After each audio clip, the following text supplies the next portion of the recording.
Halito. So today I want to give you guys the phrase ʋma. ʋma. And so eat is our directional word, meaning towards the speaker. So whoever's talking, it's in their direction. And then ʋma means give to me. Give to me. So if someone says ʋma, they're just saying give it to me. Give it to me.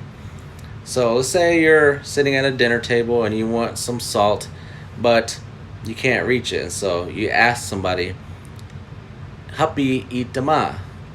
Happy ʋma. Give me the salt. Or you could say, Scully ʋma. Scully ʋma. Give me money.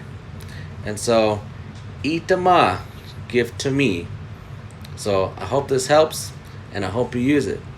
Hachpi Salachagi.